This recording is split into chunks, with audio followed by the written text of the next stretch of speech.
Welcome to Duke's United Show. It's me, Nathan Ellington, the Duke, and Garth today coming to you with the match reaction to an abysmal performance in the Europa Cup quarter-final second leg. It all went, how does I say, what they call it? Pete Tong. Pete Tong, mate. Bloody hell, what a nightmare of a day. What a nightmare game, Garth. Talk me through what you saw happen yesterday, because I was so peed off, but I wasn't surprised. So you talk to me, because I want to stop. It's not that I wasn't surprised, mate. Because like I said on the pre-match, they're a tough team. If we don't play our best, we're not going to win. I was surprised. So I wasn't surprised at the result. I was surprised at the performance from the boys, mate. That for me, the Liverpool game was an anomaly. I think that's the worst performance I've seen from a Ten Hag team since he's took over. There was no energy on the pitch, no desire. We lost every 50-50. There was no attacking play. Our transitions were awful. We were pegged back. You can go on and on, use every cliche in the book, man. Men against boys, you know what I mean? It was a horrific performance and a really abject display for me, Nath. I don't know about yourself, mate. I was so upset.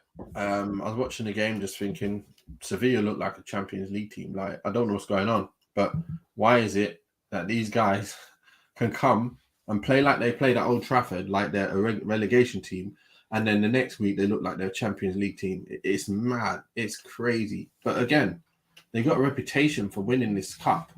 Must be for a reason, isn't it? It's just no reputation. It actually does. Something does come with that. And that was, look, United are struggling. I think the manager's played his cards right twice now.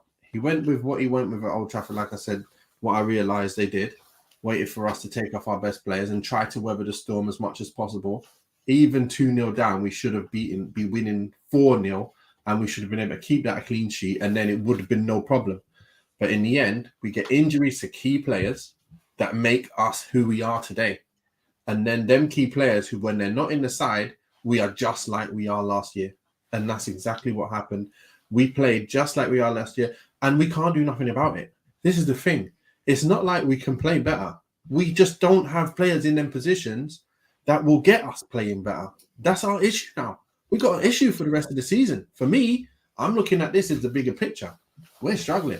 We are going to struggle, and we're going to have to revert back to feeling like we felt last year towards the end, where we just felt, each game's going to be an absolute nightmare. God, I swear it's coming. It's coming. Yeah. Well, this is my big worry now, Nate. Sorry, my big worry is exactly this. I've been saying for a couple of weeks now that I'm worried about performances. We've been getting wins where we shouldn't be getting wins. The Fulham game, obviously, the Leicester game, the West Ham game, etc., etc. I know there were 3-0s, 3-1s, but we shouldn't have won them games, really. Yeah. It was capitulation from the other team. Our team's tired, and if our first 11 isn't playing, and I mean 1 to 11, then we look weak no matter where. If they're not playing, we look weak. Like Casemiro, it isn't just about Casemiro. This is what I think you were saying. We missed Martinez very badly yesterday. We missed Bruno very badly yesterday. You know what I mean? We're missing a 20-goal a season forward so very, very badly in this team as well. So if our first 11, given if they're all fit, I think we win most games and we're guaranteed top 4. But at the moment, mate, we're lucky we haven't got great teams ahead of us. You know what I mean? Coming up in our fixtures, because otherwise, I wouldn't bet on us making top 4 at the moment, Nate, with this performance last night. I don't know about yourself, but we're just lucky. We're just lucky we've got a bit of a cushion, and other teams will drop points, and then it might give us a chance to sneak in that 4th position, or maybe third. I can't see us staying ahead of Newcastle, though. I just can't see it happening now. We are struggling. But anyway, I'll break it down, because the first thing that happened yesterday was Maguire. Yeah, this man here, I don't know what he's playing at. It's just causing major trouble. He asks for the ball, he gets the ball, and you're supposed to be under pressure there, where you can get hold of it and then play it to someone. He gets it under pressure, gives it straight to them, and they score. And I'm just going, Martinez, don't do that. Martinez does not allow that to happen, and he gets it, and he gets out of trouble there, or he just gives it straight back to De Gea because he knows he's under pressure, and De Gea will boot it. I know De Gea does do them things sometimes where he's not supposed to pass the ball, but that got to him. He asked for it. So at the end of the day, deal with it. You're the man. You're the captain. You're an £80 million player, so-called. Go and deal with getting hold of the ball and keeping it for us at the back. But no, we have an issue. I'm going to stick with this one issue first, and then we'll move on to the next one and the next one. But with Maguire, for me, I can see that he doesn't have the timing of pass. He doesn't have the ability to get the ball and keep it and then invite the pressure. So more players are further up the field. So then when he does drive that ball through, now the midfield don't have any, loads of players to deal with. And then they can play it to the forwards, who then can get one-on-one. Yesterday, there was no chance of a one-on-one because he was dilly-dallying on the ball. Not just him. Lindelof can't do it either. It's only Martinez who has that ability in his game. When you watch him, he knows exactly when to pop it and when to hold it. And he drives it through to players. Even with Shaw, he allows Shaw to get up the field and drives it up to him. So then now he's in midfield, but all the players are already around Martinez. And that's the difference, Garth. The minute you don't have that, then the midfield can't play. And then the minute the midfield can't play, then the strikers are never going to play. So it all starts from the back. So I don't know what you think, but that's what I think. Listen, for me, I was getting quite annoyed with Robbie Savage on the commentary trying to peg that first one on De Gea. Even when I didn't know that Maguire had asked for the ball, I still had Maguire at 70% to blame for that. Yeah, mate, you're a centre back. Like, one of your key attributes should be awareness, as I understand it. Awareness of what's around you. And he's just so scared on the ball when anyone ever comes near it. Like, that's the sort of pass I'd make, mate, at amateur level. You know what I mean? Yeah. Like, I've got 3 players around me. And just kick it away. You know what I mean? Like you just said, he's an £80 million player. Like, he let us. I don't know, man. It's one of them. He is not good enough. Like, do you know what? I'm not going to hold back. He isn't good enough. Like, I keep saying I don't want to take the mick out of him. I don't want to drag him down. No, he's awful. He's absolutely awful. He brings the entire defence down. He brings everyone down. Exactly what you're saying. He can't transition into the midfield. So now you've got. At one point, I saw Casemiro literally in the 18-yard box and Martial like about 4 yards in front of him because we've dropped so deep because there's no forward progression from him. There's no, and then when he's the centre, like people, I saw this on Twitter, like, you can't just dig him out individually. I'm not, but what I'm digging out now is his performance, like his personal performance. The whole team was awful. Let's get it right. The whole team was disaster. Anthony probably the only man coming out with a little bit of shine, tiny bit of shine. Yeah, he was trying his best. Yeah. You're even like this. I mean, I was in the conversation with my boys, and they're like, surely he's got to go. I'm like, who's buying him? When you're seeing these performances from Maguire, who's buying him? Who can afford 200 grand a week wages? No one. They're like Newcastle. I hope someone still believes the hype. I hope someone believes the hype because I can't see what they're seeing. Like, for me, it's hard to talk like this. And, like, it's not being negative. It's just seeing what you see. And it's a thing of, look, I support United. I want to see great players playing. I don't say that about any other player. Yeah. So Malacia, he can do what he's doing. He still made a mistake last week. But still, we know what he's got about him. He's got enough about him where you don't go, you're not fit for this level. You are fit for the level, Malacia. You're just learning your game. You made the odd mistake.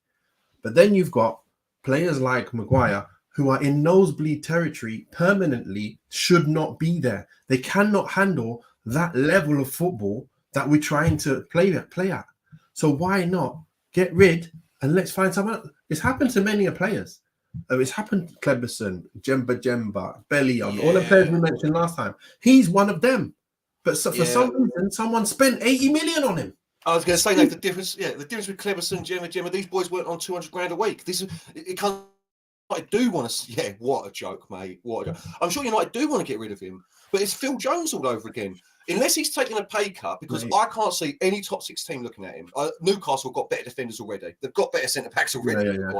So unless Chelsea just keep going mental and they decide that they need a Harry Maguire, no one can take him. No one's got the money to take him. So we're stuck with him. And this is the problem with the whole Man United team at the moment. This is why we can't get rid of players like Phil Jones, like Martial, whatever you think of him. We should have probably sold him last year. No one wants to pay 250 grand a week for Martial. We're going to be in trouble every time he plays, man. You know what the thing is? I think it's a disrespect to actually put Jones's name with Maguire. No, that's disrespect. I think Jones is way better than Maguire when he's fit. Way better than Maguire. No doubt in my mind. Smalling, Jones, Rojo, all of them are better than Maguire. I don't get what the problem is. So anyway, let's forget about that guy and just realize when he's playing, but he's going to be playing, and we're going to have to dig him out when he makes the next mistake. That's the issue. He's suspended for the semi-final, isn't he? So maybe we'll get away with that one. But Shaw's injured. Shaw comes on and he's injured. Is he injured? He looked injured. Is he- He looked injured. He's not going to be able to play. I'm quite sure of that. So Shaw comes on, starts making a lot of bad passes. I think because he was injured, he was still trying to make the passes, and something with his leg has happened. So he's injured. He's not going to play. I was just hoping that Rashford didn't like pull up trying to sprint around. I'm thinking his groin don't come again. So I was like, good, he's still okay. That's fine. We've got him back at least. But the main issue is we don't have someone to progress the ball forward. And that's going to kill us. You're playing against a Brighton who are on them levels just below the top 4. And we ain't going to handle it. We ain't going to be able to handle that kind of football with the players we've got now. Varane probably out.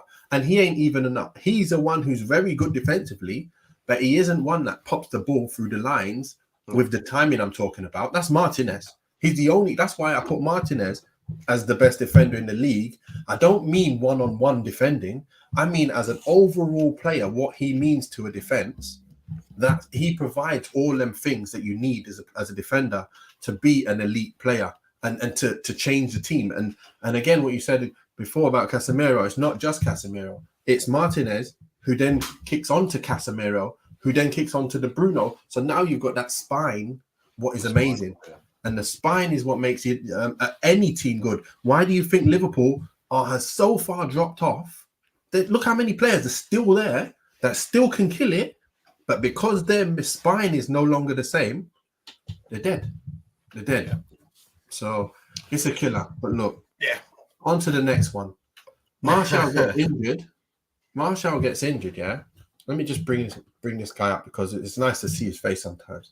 Martial comes on, he starts, and he's playing okay. He obviously, when he gets on the ball, he's looking okay. He's looking like he wants to do a bit. And then, in that melee, when the header goes in, I'm looking at the replay, and I'm like, he's on the floor. And I'm like, what's he doing on the floor? What's happened to him? And I see in the replay, his ankle has gone like this. His ankle's like that. And somebody is on it. And guess who it is? Guess who it is? It's this man. This man is all over Martial's leg. So not only did he smash Pogba last year, and the Eagle man, do you remember that one where he dragged Now he's injured Martial. It just can't. You can't write this. You really can't write this. It's a nightmare because so now we're all talking about Martial injured. It's not even like the injury proneness. That's just a guy falling on your ankle, mashing up your ankle. And now we have to say, "Oh, you're injured again." It's like, I mean, it's not fair. I grant you, it's not fair, but obviously, it's the culmination of all the other injuries. It's the straw that broke the camel's back. But 100%. When I saw that, I was just like, "Oh, Maguire, you are a walking calamity, mate." Like, we've got no striker. We've got Wout Weghorst for the rest of the season now. You know, listen, I know them injuries. That's 2 weeks. Unless you're really lucky, that's a minimum 2 weeker. That is, mate. I mean, absolute minimum 2 weeker. He ain't back for Sunday. That's for sure. No, unless it just didn't. Unless it's not as bad as it looks. But that ankle looks bad. You know what I mean? Yeah, like, that's the other way around. That's a strained tendon minimum, bro. You know what I mean? Usually ligaments, whatever. Sprained ankle, sprained ankle, finish. Sprained ankle, minimum. Sprained ankles, people are like, oh, you can play on that. You can't, mate. You can't. Not in the way he plays. Powerful, fast, and pacey. Yeah. And it's just another thing. I think we've got this. I should have started with this preamble, which I was going to say is we're getting a little above our station because of how well we've done for the last 6 months. We've been awful for 3 or 4 years. If anyone asked you at the start of the season, Nathan, top 4 and the Carabao Cup, plus semi-final of the FA Cup, maybe final of the FA Cup, quarter-final of the Europa League, you'd be like, all day, I'm having that. All day. So we've got to remember it's still a successful season at the moment. It really is. But it is. The performance, last night, it's so disappointing, and it's so like you say, reminding you of the worst of the Solskjaer Rangnick era, the worst of it. That you start getting a little bit you're starting to disconsole yourself a little bit. So we shouldn't be too down. It's an awful performance, but we're still in a good position. I just hope we knock on now, mate. I really do. You know what I mean? So we've got a couple games that are going to be real tough now. We're in and around the same level of football now. We're going to be playing the same level of football as the teams like the Aston Villas and the just below. Them kind of teams can beat us now. I'm telling you, the Villa game that we play, I'm sure we've got them again. That's going to be a tough game. Brighton in the league, that's going to be a tough game. So we've got a few tough games. We've got top Spurs still to come. So these games, with them boys at the back, it's a struggle, mate. Look, we all know what it's like. But then to make matters worse, okay, I've just got to make this. Let's be clear about this one now. De Gea has been very good for us this season. He's made many clean sheets for us, saved us many a time. That's something that must be said before I mention what I'm going to mention. Yeah. Like, he is very, very good shot stopper. His feet are no good. And I know that. And doesn't look comfortable at all. When I watched Pickford the other day against us, I was like, you know what? I really wish he had Pickford's feet. Pickford is sick with his feet, yeah?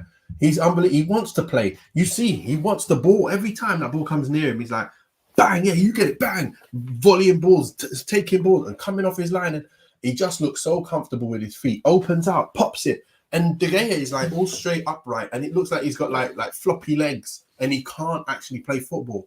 He can't. It's true. He can't play football. And look, he tries to control the ball with his flipping stud. And then he's trying to dive for the ball without his hands. It was a bit of a funny one when you see him diving like that without his hands. Yeah. And you're thinking, what are you doing, mate? But look. I mean, we were out anyway. Let's face it. You can't be doing that. You can't be doing that, mate. That kind of control was stupid. It's not like there's nobody controls a ball like that. Even if you try and control the ball with the side foot and you miscontrolled, I would rather have you done that. But you tried to control the ball with the studs, and then it's like you were doing a stretch with your calf stretch, and then you're still on the floor. I'm like, what's this? It's the most awkward control I've ever seen. And I'm not great at ball control, but that's so. All I can think of is he was overstretched. He misjudged it, you know what I mean? And then went for it, because otherwise, mate, why don't you just absolutely volleying that into the stands with volley it out, mate? But anyway, yeah, I know you're coming from it, De Gea. I still don't think he's our biggest problem to address next season. But we do need a new goalkeeper who can play ball. There's no two ways about it. For this team, not to be a challenger for him, to take his position. Take his spot. Yeah, take his spot. Yeah. It's the first time I've said it, really.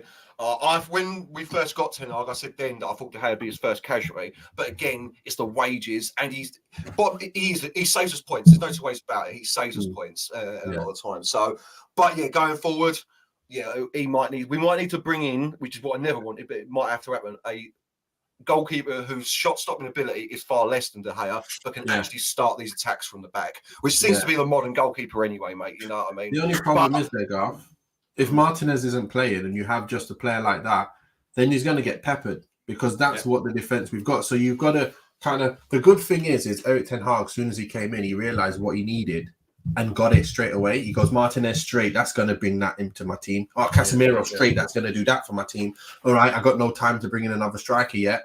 Maybe he won't need to. Maybe Greenwood comes back and he's a striker. So we might not even need to spend 100 million if we've got a player who's already worth 100 million and he actually is back in the squad. So then you've now got 20 plus from the middle, 20 plus from the left, and Anthony, he looks like next year he'll get around 15. The way he's looking right now, he's looking top notch. He is looking exactly what I expect to see, where I would not be frustrated at all, because he's gone down the right, crossed the ball in with his right foot this time. He's going right. Yeah, I'm like, why did you not do that? Or since you come, like, you don't need to acclimatize to use your right foot. Like, just use it. Like, and he did it. And he's working hard. He's going forward with the ball with intent. He just looks like he's on it now. He's in his purple patch, looking good. And I'm just happy with what I'm seeing from him now. And as you can see at Garth, when he's not playing the way he is, I'll say it straight. Even if he scores, I'm going to say what I want to say. And at the moment, he's doing me proud. He's the best of the front at the moment. Rashford, Martial, Anthony, Sancho. He's the number one most on fire right now. And Rashford is just behind him now. He's gone behind. He's lost a bit of his flames, if you realise. Last few games, Rashford ain't even looked good anymore. He's carrying that niggle. Yeah. He ain't look good at all.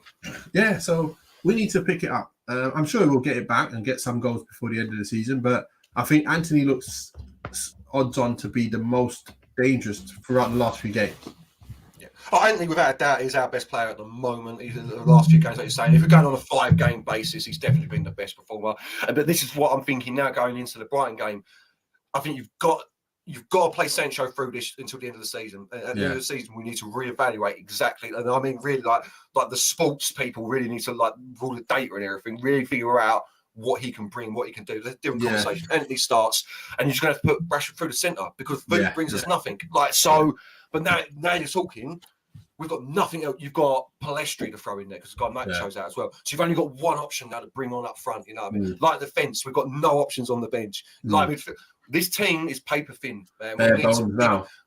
So this is what I mean. In the summer, do you look at like what I was saying before? Like you've got 200 mil, say you bring in 6 players who are all Sabitzer level, or do you drop the 100 mil on one player and just get 2 extras in? You know what I'm saying? That's the Ten Hag situation. That's what you've got to be thinking about.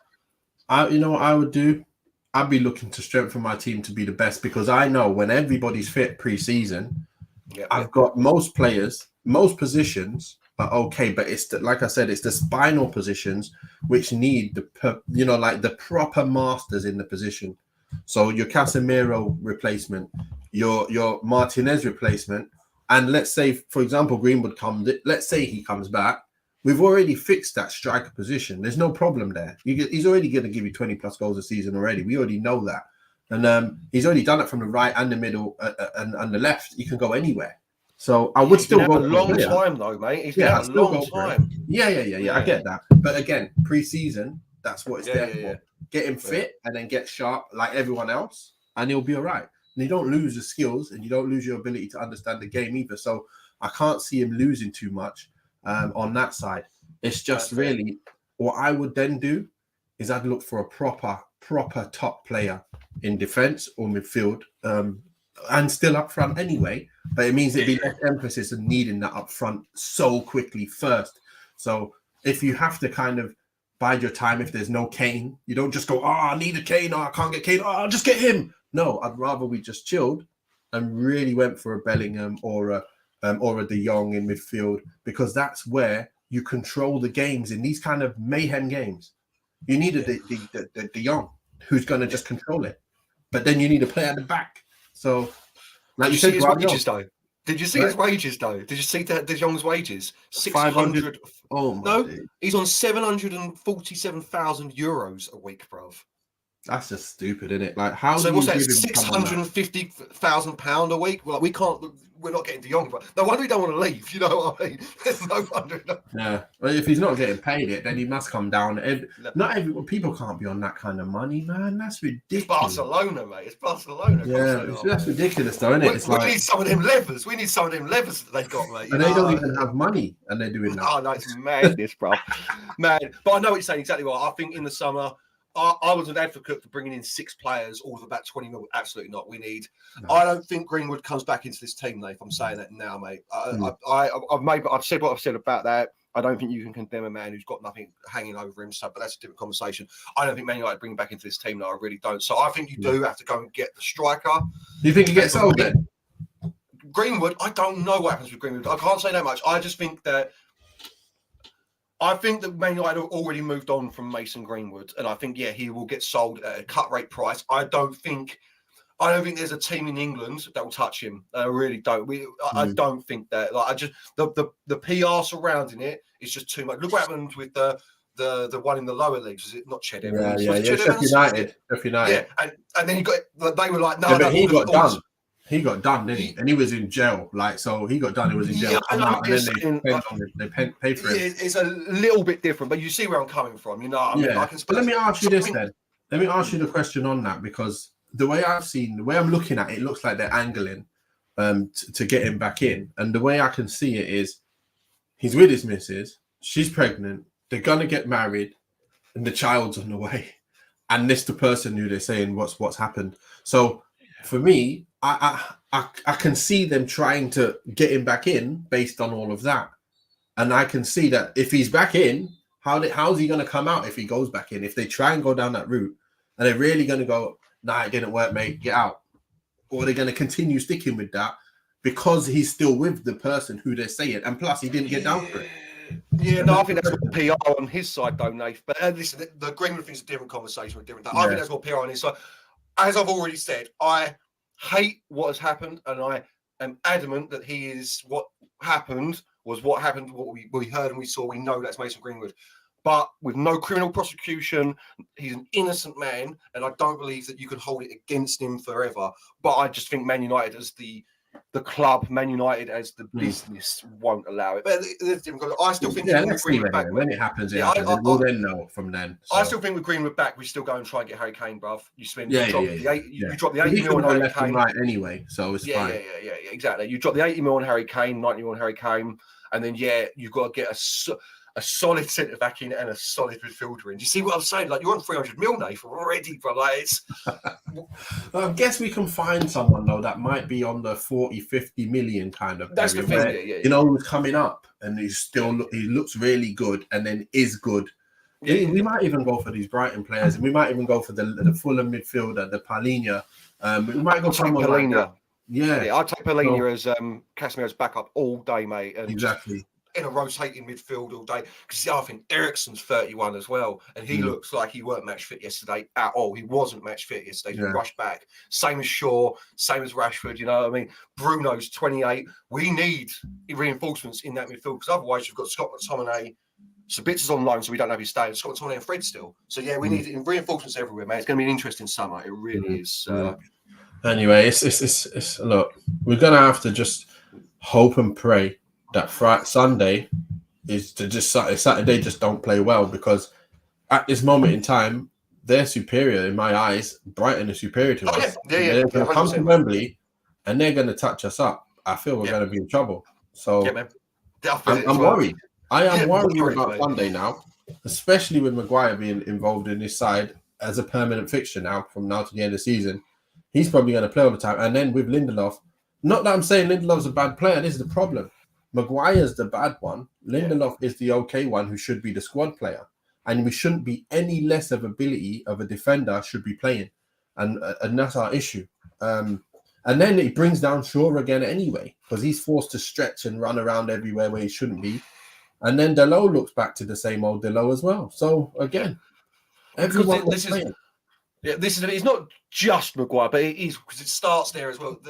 All of these players, man. I sort of now understand where you're coming from with the Pogba debate that we had, which was all of these players, if they're in a team that isn't performing, they don't perform. We've got no one who actually elevates the team themselves. You know, like Roy Keane used to do, or Wayne Rooney used to do. I remember, was it the 2017 FA Cup final, the one against Palace or whatever it was, where we're 1-0 down, or Southampton, and he literally pulls his socks up and runs through the entire team and sets up. You know what I mean? Like the Brian Robsons, we ain't got none of that in our team. Mate. So the moment we're under pressure, we don't look great at all. So, just brace yourself at the moment to the next season, because Martinez is gone and he ain't back till next year, and we ain't got nobody who can do what he done. So from what I'm reading, Varane's gone until the end of the year as well. That's what I'm saying, but it could be all doom and gloom for the rest of the season in terms of what I'm saying. Doom and gloom. I don't think we'll lose all them games, because I think we got enough in attack and in midfield. So because sometimes, like the Nottingham Forest game, we didn't actually need him to win it because they can't take advantage of our frailties as well. So, but when you've got a Brighton who can, they will take care of the job, and so will a Tottenham, and so will the other game I was saying. West Ham, which is away. West Ham away is going to be a tough one. Bournemouth away. Brighton again at home, Brighton again. Home, not away. Villa at home. Away. Villa again. Villa are going to be a tough team. They're in a great form. So again, they're going to just cause problems for us defensively massively. Yeah. And I wouldn't be surprised if we lose 4 more games at the end of the season. That's right, I can see. I'm not saying that is going to happen, but we have abject displays and performances like last night. Then 100%. You know what I mean? I still do think we get top 4, Nath. I do, man. I think we've got enough about us, and we've got Casemiro, Eriksen, and Bruno back as well, which is a key part. I know we ain't got the defenders, but that's a key part of it. But then again, who's playing centre back on Sunday? It's going to have to be Casemiro, isn't it? If Shaw's injured again, it's going to have to be Casemiro. So what are we looking at? Malacia, Casemiro, back, Lindelof, and Wan-Bissaka or Delo. Or Delo, yeah. Casemiro can do a job back there, but then who plays in centre defensive midfielder? Like who does that? Then you're going to have to put Scott McTominay CDM. He's injured. Oh, is he? Yeah, of course he is. So you're going to have to put. Mate, let's leave that to Ten Hag. You're going to put Fred there, ain't you? You're going to put Fred there with Ericsson and Bruno, or Sabitzer maybe. I don't know. Mate. Fred or Sabitzer, mate. That's what I'm saying. It's a struggle. It's a struggle. But at the end of the day, look, nothing we can do about it. We just got to handle it. And we're not even going over the top. I don't believe we're going over the top. It's not because we lost. It's the way we've lost and the players we've lost that makes me say, I don't look at it as they wanted it more than us. I look at it as they had more ability than us in the right areas. And that's it. Right now, our team ain't functional enough because we're missing the players that make it functional. That's the problem. Everyone else was working as hard as normal. Anthony was still moving, Rashford's still running, Anthony's still running around, Anthony Martial still running around how he normally does. Eriksen still trying to get on the ball and move it. Casemiro too. But you need the other side. Otherwise, it's like going, let's do a small-sided keep ball, like make the square all real small, and that's the way it is. But like, if you've got Martinez in your team, it's like, let's make the square big, and that's how it is. You got loads of space, you can do what you're doing. So it's just mad. It's just mad. But anyway, Garth, been all right. It's been good chatting. It's been cathartic, mate. It's been cathartic. And now we've got to think about the preview for the Brighton game. So yeah, let's talk about the Brighton game on tomorrow, isn't it? It's tomorrow. Yeah, we'll do the preview tomorrow then, it looks like. Yep. Yeah, so until then. Is it tomorrow? Is it Saturday, is it? No, Sunday is the match, isn't it? Yeah, Sunday's the match. Yeah. So we'll do the preview. Saturday is the preview. Sunday reaction. That gives me even less hope that we're winning. We're cutting off the back of this 2 days later. We've got another game against Brighton. So. Yeah, it's going to be a struggle. It's going to be a struggle. But look, let's hopefully we can bounce back. Let's see if we can bounce back. Let's do it. All right, guys. Peace out. See you in the next one.